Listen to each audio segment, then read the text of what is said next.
Hi guys, எல்லாருக்கும் வணக்கம் guys. இந்த வீடியோவில் நம்ம என்ன பார்க்க போகிறோன்னா, இந்திய அணியை பார்த்தா கொஞ்சம் பயமாக தாங்க இருக்குது. ஆனால் இந்திய அணி இருந்தாலும் விட மாட்டோம். கண்டிப்பாக இன்றைக்கி அரையிறுதி போட்டியில் நாங்கள் கடுமையாக போராடி இந்தியாவை வீழ்த்த முயற்சிப்போம் அப்படின்னு சொல்லிட்டு இன்னைக்கு விளையாட போகிற இந்தியா வர்சஸ் ஆஸ்திரேலியா அரையிறுதி போட்டிக்கு முன் பத்திரிகையாளர் சந்திப்பில் பார்த்தீங்கன்னா ஆஸ்திரேலியா அணியின் கேப்டன் ஸ்டீவன் ஸ்மித் இந்திய அணி பார்த்தா பயமாக இருக்குது, அது மட்டும் இல்லாமல் அவங்க ஸ்பின்னர்ஸை எப்படி ஆட போகிறோன்னு சொல்லிட்டு அப்படி இப்படி ரொம்ப ஓப்பனாக பத்திரிகையாளர் சந்திப்பில் பேசியிருக்காரு. அவர் என்ன பேசினார், ஏது பேசினார் சொல்லிட்டு வீடியோவில் டீட்டெயில்டாக பார்க்கலாம்.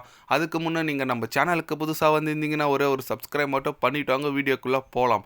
ஆமாங்க, இன்றைக்கி பார்த்தீங்கன்னா இந்தியா வர்சஸ் ஆஸ்திரேலியா அரையிறுதி போட்டிங்க. ஜெயிக்கிற team qualify to final champion டிராஃபிக்கு. அதுக்கு முன்னே பத்திரிகையாளர் சந்திப்பில் ஸ்டீவன் ஸ்மித் என்ன சொன்னார் கேட்டிங்கன்னா, இந்திய அணி பார்த்தா பயமாக தாங்க இருக்குது. கண்டிப்பாக அவங்களோட ஸ்பின்னர்ஸ் ரொம்ப ரொம்ப குவாலிட்டியாக இருக்காங்க. அவங்களோட ஸ்பின்னர்ஸை எதிர்கொள்ள நாங்கள் சவாலாக இருக்கோம், ரொம்ப ஆவலாக இருக்கும். கண்டிப்பாக இந்தியா ஸ்பின்னர்ஸ் நாங்கள் நல்லா ஹேண்டில் பண்ணாலே போதும், நாங்கள் தான் வெற்றி பெறுவோம். அது மட்டும் இல்லாமல் இந்திய அணியில் 4 ஸ்பின்னர் வராங்களா, 3 ஸ்பின்னர்களோடு வர போகிறாங்களா சொல்லிட்டு நாங்கள் காத்துட்ருக்கோம். அதுக்கேற்ற மாதிரி எங்களோட டீம் செட் பண்ணியிருக்கோம். கண்டிப்பாக இந்திய அணி ஒரு வலுவான அணி, நான் ஒத்துக்கிறேன். இந்த ஃபைனலுக்கு நாங்கள் போனோன்னா இந்தியா வீழ்த்தி ஆகணும். நாங்கள் எங்கள் நாட்டுக்கு சாம்பியன் ட்ராஃபி கட்டாயம் எடுத்துகிட்டு போனோம். நாங்கள் சாம்பியன் ட்ராஃபி வென்று பல வருஷங்கள் ஆச்சு. கண்டிப்பாக எங்கள் ரசிகர்கள் ஏங்கிட்டு இருப்பாங்க அந்த சாம்பியன் ட்ராஃபிக்கு. நாங்கள் போகும்போது இந்த சாம்பியன் ட்ராஃபி கோப்பை எடுத்துகிட்டு போனால் மட்டும்தான் எங்களுக்கு மன நிம்மதியாக வரும். கண்டிப்பாக இன்றைக்கி ஒரு சவால் காத்துட்ருக்கு அப்படின்னு சொல்லிட்டு ஸ்டீவன் ஸ்மித் பார்த்திங்கன்னா சூப்பராக பேசியிருக்காருன்னு இங்கே சொல்லலாங்க. அவர் சொன்னது பார்த்திங்கன்னா, இந்திய அணியோட ஸ்பின்னர்ஸை எதிர்கொள்ள நாங்கள் தயாராக ஆகணும்னு சொல்லியிருக்காரு. கண்டிப்பாக அவர் அந்த நியூசிலாந்து மேட்ச் பார்த்துருப்பார் பொழுது, அது வச்சு தான் பேசிகிட்டு இருக்காரு. ஆனால் அவர் கேட்ட கேள்விக்கு நமக்கு ஒன்றும் விடை தெரிலங்க. 3 ஸ்பின்னரோட ஆஸ்திரேலியா இந்திய அணி வராங்களா, இல்லை 4 ஸ்பின்னரோட இந்திய அணி வராங்களான்னு சொல்லிட்டு ஒரு கேள்வி இருக்குது. அது என்னன்னு சொல்லிட்டு இன்றைக்கி ஆஃப்டர்நூன் தெரிஞ்சிருங்க. ஏன்னு கேட்டிங்கன்னா, வருண் சக்கரவர்த்தி செம்மையாக போட்டார், குல்தீப் யாதவ் சூப்பராக போடுறாரு, அக்சர் பட்டேல் நல்லா போடுறாரு, ரவீந்திர ஜடேஜா நல்லா போடுறாரு. யாரையுமே உட்கார வைக்க முடியாது. இதை எப்படி தான் வர போகிறாங்கன்னு தெரியல. ஏன்னா 3 சீமர்ஸ் இருந்தால் தான் ஓரளவுக்கு நமக்கு யூஸ்ஃபுல்லாக இருக்கும். ஏன்னா ஹர்திக் பாண்டியா ஒரு ஆல்ரவுண்டர் தான், அவரை நம்பி கொஞ்சம் இறங்க முடியாது.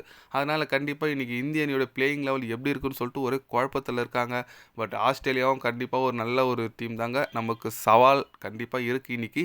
அது மட்டும் இல்லாமல் 2023 வேர்ல்டு கப்பில் நம்மளை சைலண்ட் சொல்லி ஃபைனல் அடிச்சுட்டு போனாங்க.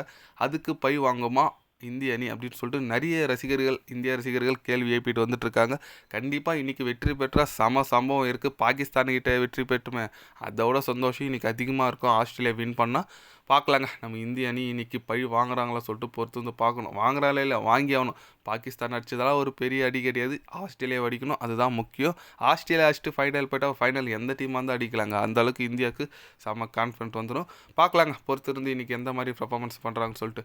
நீங்கள் சொல்லுங்கள், இன்றைக்கி ஆஸ்திரேலியாவை அரையிறுதி போட்டியில் எதிர்கொள்கிறாங்க, யார் வின் பண்ணுவாங்க, உங்களோட கருத்து என்னன்னு சொல்லிட்டு மறக்காமல் கமெண்டில் கொஞ்சம் சொல்லுங்கள்.